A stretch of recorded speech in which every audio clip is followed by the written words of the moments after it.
Hello friends, welcome to the Sapna's Homeschooling YouTube channel, and today we are going to learn our English workshop from the poem Sleep Baby Sleep. This poem is very nice poem. We have learned already. याचा अर्थ की आपण याच्या आधी ही कविता शिकलो आहोत sleep baby sleep. त्याचा video मी तयार केला नसेल बघितला तर त्याची लिंक मी डिस्क्रिप्शन बॉक्समध्ये देते. आणि आज आपण या कवितेचं इंग्लिश वर्कशॉप सोडवतोय.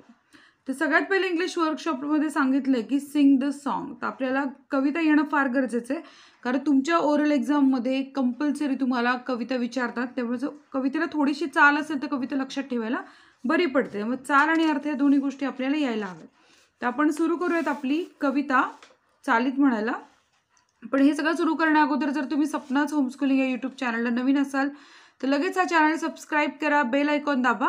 आणि मी आहे सपना टीचर. मी पुणे जिल्ह्यातनं आहे. तुम्ही कोणकोणत्या भागातनं माझा व्हिडिओ बघता? जर तुम्हाला आवडणार असेल या प्रश्नाचं उत्तर द्यायला तर नक्की द्या. आज आपण स्लीप बेबी स्लीप बघतोय. बाळा झोप किंवा झोपणाऱ्या बाळाविषयी एक की आई म्हणते बाळा झोप झोप झोप अशा बाळाविषयी कविता आहे. म्हणायला गेलं तर खूप आपल्या जवळची आहे आणि ती जरी इंग्लिश भाषेमध्ये असेल तरी आपल्याच आईया किंवा आपल्या आसपासच्या आयांना जी तळमळ असते तशीच एका आईला तळमळ आहे ही. Sleep baby sleep, your father herds his sheep, your mother shakes the little tree, from which fall pretty dreams on thee. Sleep baby sleep, sleep baby sleep. The heavens are white with sheep, for they are lamps, those stars so bright, and the moon shepherd of the night. Sleep baby sleep, sleep baby sleep, and I will give thee a sheep, which with its golden bell shall be a little playfellow for thee. Sleep baby sleep, sleep baby sleep, and bleat not like a sheep, or else the shepherd's angry dog will come and bite my naughty rog. Sleep baby sleep, sleep baby sleep. Go out and herd the sheep. Go out, you barking black dog, go, and waken not my baby so. Sleep baby sleep, sleep baby sleep. पहिल्या कडव्यामध्ये आई म्हणतीये की तुझे वडील बकरी चरायला गेलेले आहेत, ते मेंढपाळ आहेत आणि मी एक झाड हलवतीये ज्याला खूप सारी स्वप्न आहेत आणि जी ती स्वप्न त्या बाळाच्या डोळ्यात दाखवणार आहे. तू झोप, मी तुझ्यासाठी खूप छान छान स्वप्न दाखवणार आहे. हे आमिष आई त्या बाळाला दाखवतीये. दुसरं आहे sleep baby sleep, the heavens are white with sheep. ती एक असं चित्र उभं करतीये की हा जो स्वर्ग आहे सगळीकडे मेंढ्याच मेंढ्या आहे पांढऱ्या रंगाच्या, आणि त्यातल्या ज्या पिल्ले आहेत ते मेंढ्यांची म्हणजे लॅम्प्स ते ब्राईट स्टार चमचमणारे तारे आहेत. आणि त्या रात्री मून हा शेपर्ड बनलाय म्हणजे मेंढपाळ बनलाय. स्लीप बेबी स्लीप, झोप तू बाळा. Sleep baby sleep and I will give a ship.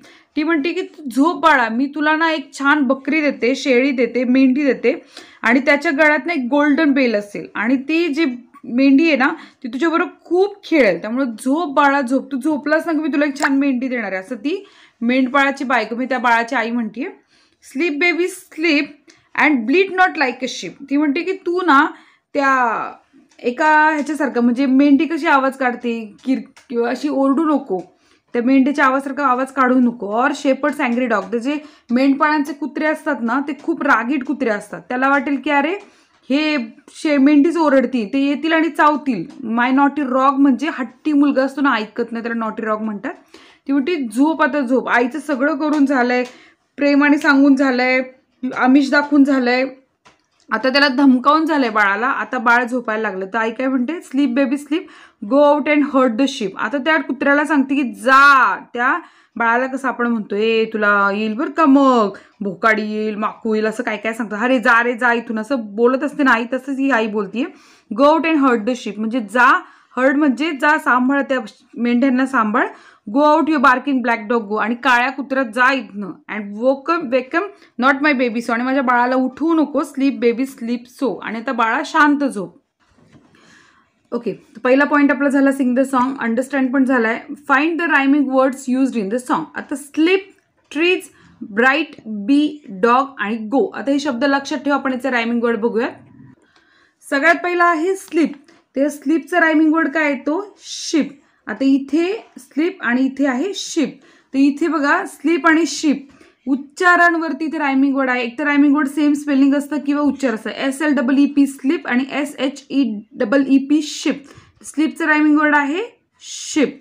दुसरा आहे ट्री. ट्रीचा आहे दी, कारण ट्री दी एक वर्ड येतो, एक अल्फाबेट होतो ई, म्हणून मग ट्री आणि दी. नंतर आपण म्हणतोय ब्राईट. ब्राईटचा रायमिंग वर्ड काय? इथे बघा ट्रीचं आहे रायमिंग वर्ड दी. नंतर आहे ब्राईट. ब्राईटचं काय आहे ना rhyming word? Night. BRIGHT NIGHT. Okay. नंतर याच्यानंतर येतं बी. बीचं रायमिंग वर्ड आहे दी. तुम्ही म्हणाल बीचं दी कसं काय? मग इकडे तुम्ही ट्रीचा पण दी म्हणता, कारण बी ट्री, अरे ई येतो म्हणून हा रायमिंग वर्ड. एक तर वर्ड सारखे यायला लागतात किंवा स्पेलिंग सारखे यायला लागतात. उच्चार सारखे आले तरी चालतं किंवा वर्ड सारखे आले तरी चालतं. नंतर इथे आहे आपल्याला डॉग. इथे आहे रॉग. आता तुम्ही मला स्पेलिंग पूर्ण वेगळे टीचर, DOG डॉग आणि ROGUE, पण इथे रॉग, DOG डॉग आणि रॉग, नॉटी रॉग, ग हा शेवटी येतो, त्यामुळे इथे हे पण रायमिंग वर्ड्स आहेत. आणि ते गो आणि खाली बघा इथे दिसते का शेवटी आहे गो आणि सो. त्यामुळे गो आणि सो हे दोन्ही येणार आहेत रायमिंग वर्ड्स, कारण या कवितेमध्ये उच्चारांवर रायमिंग वर्ड्स जास्त आलेले आहेत. स्पेलिंगची सिमिलॅरिटी कमी आहे काही बाबतीत, पण जास्त उच्चारांवर आहे. आता इथे बघा त्यांनी काय म्हटलं, तिसरा जो क्वेश्चन आहे तो काय आहे बघा. The mother in this poem uses various ideas to make the child close its eyes and sleep. म्हणजे आई खूप आयडिया करते की बाळानं डोळे मिटाव्याने झोपावं. Find the stanzas where the following ideas are used. आता हे स्टांजाज शोधायचं कुठे आयडिया यूज झाली आहे. जसं की threaten in a loving manner, म्हणजे घाबरवणं की आता तो कुत्रा येईल तुला चावेल. हे जे आई म्हणते ना थ्रेटन इन लव्हिंग मॅनर, म्हणजे घाबरवती पण प्रेमळ पद्धतीनं. ते चौथ्या स्टांजामध्ये आहे. Create a pleasant picture. तर स्टँजा फर्स्ट जो आहे त्या फर्स्ट स्टांजामध्ये आई काय म्हणतीये की बाळा तुझे वडील कुठे गेलेले आहेत? मेंढ्या चरायला गेलेले आहेत, आणि मी आता एक स्वप्नांचं झाड आत्ता हलवतीये आणि सुंदर स्वप्न तू बघणार आहे. एक सुंदर प्लीजंट पिक्चर तयार होतं फर्स्ट स्टांजामध्ये. तुम्हाला हवं असेल तर तुम्ही बघून घ्या.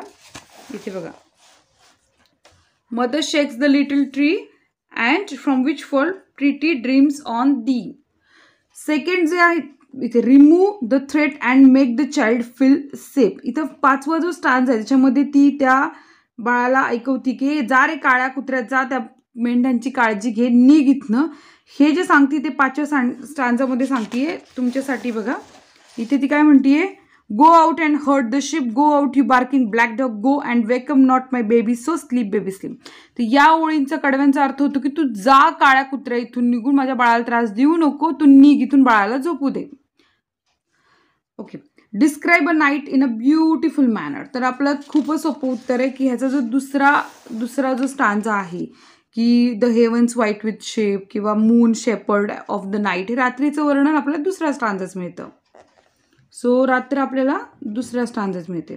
आणि प्रॉमिस अ गिफ्ट. तर प्रॉमिस अ गिफ्ट आपल्याला इथे कोणत्या स्टांजामध्ये मिळतं? इथे तिसऱ्या स्टांजामध्ये. ती काय म्हणतीये, झोप बाळा, मी तुला एक शिप दिली ज्याच्या गळ्यामध्ये गोल्डन बेल असेल, ती शिप तुझ्यासोबत खूप खेळेल. ठीक आहे.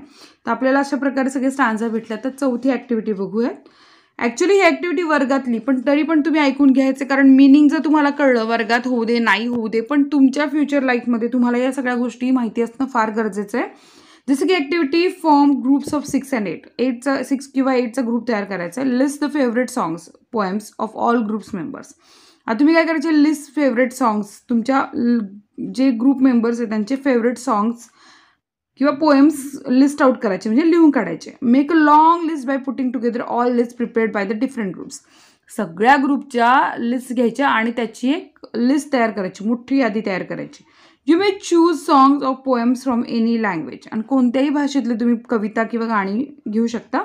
Now describe your favourite songs with the help of the labels given below. आता हे जे सगळे लेबल्स दिलेत ना, यातनं तुम्ही तुमचे पॅटर्न टाईप चूज करायचा.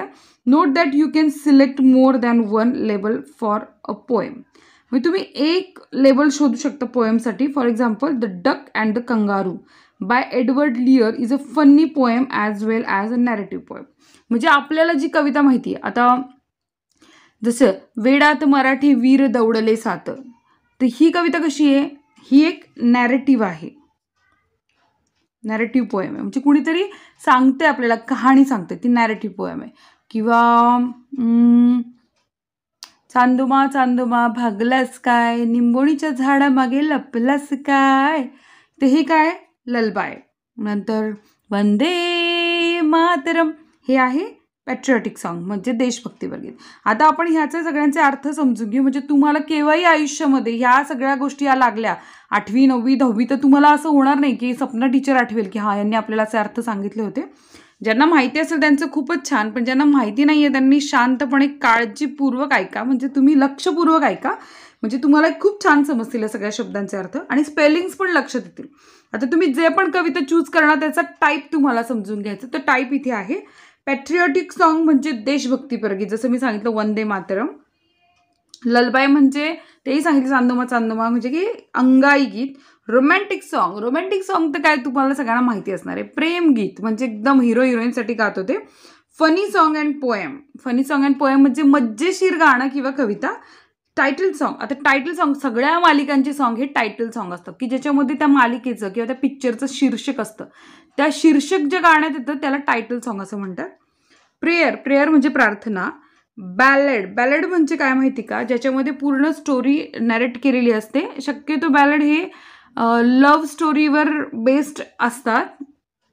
सोप्या भाषेत म्हणायला गेलं तर बॅलेड म्हणजे पोवाडा, मस्तपैकी पोवाडालाच बॅलेड असं म्हणतात. नेचर पोएम म्हणजे निसर्गावरच्या कविता. सॅड सॉन्ग पोएम म्हणजे दुःखी कविता किंवा गाणी. जिंगल म्हणजे काय, जिंगल बेल असं नाही आहे ते. जिंगल म्हणजे की तंदुरुस्ती की रक्षा करता है लाईफ बॉय, असं काहीतरी जी गाणी असतात ना ॲडची, त्याला जिंगल असं म्हणतात. त्याला टँग डंग डंग डंग डंग असं एक ताल असतो, सूर असतो, त्याला जिंगल असं म्हणतात.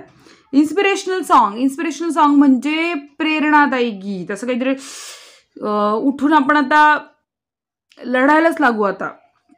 मार्चिंग सॉन्ग, मार्चिंग सॉन्ग म्हणजे हे एका मार्चिंग ट्रूपनी गायलेलं गाणं असतं. ॲक्च्युली हे पण लीडरनी गायलेलं गाणं असतं, खास करून मार्चिंग सॉन्ग. आणि वेलकम सॉन्ग म्हणजे आपण जे नाही का पाहुणे येतात त्यावेळेस गाणं गातो, त्याला वेलकम सॉन्ग असं म्हणतात. Song for a special occasion, आता एखादं काहीतरी खास प्रकरणाने आपण त्यासाठी गाणं म्हणतो, त्याला ऑकेजनल किंवा स्पेशल सॉन्ग म्हणतात. नॅरेटिव्ह पोएम म्हणजे एखादी गोष्ट कुणीतरी नॅरेट करते, म्हणजे ती गोष्ट सांगते आणि मग ती कथा चालू आहे पुढे, त्याला नॅरेटिव्ह पोएम म्हणतात. फोक सॉन्ग, फोक सॉन्ग म्हणजे लोकगीत. नर्सरी राईम्स म्हणजे काय की आपण बडबड गीत असतात, नर्सरी राईम म्हणतात. आणि रिलिजियस सॉन्ग म्हणजे आपली धार्मिक गीतं, त्यांना रिलिजियस सॉन्ग म्हणतात. तर तुमची गाणी जी लिस्टमधली आहे तुमच्या आवडीची, ती कोणत्या प्रकारात मोडतात ते तुम्ही सांगायचं आहे. कदाचित एक गाणं 2 प्रकारातही मोडू शकतं, त्यामुळे अशा प्रकारे तुम्ही त्याला प्रकार द्यायचे. Translate the labels into your mother tongue, आता हे सगळे लेबल्स तुम्हाला मदर टंगमध्ये ट्रान्सलेट करायचे आणि ते मी सगळे ट्रान्सलेट करून दिलेले आहे, त्यामुळे तुमचं काम सोपं झालं आहे. तर हा आपला इथला इंग्लिश वर्कशॉप संपलेला आहे. जर हा व्हिडिओ आवडला असेल तर नक्की लाईक करा, शेअर करा, कमेंट करा आणि सपनाज होमस्कूलिंग चॅनलला सबस्क्राईब करा, बेल आयकॉन दाबा. भेटूयात आपण नेक्स्ट व्हिडिओमध्ये. तोपर्यंत बाय बाय.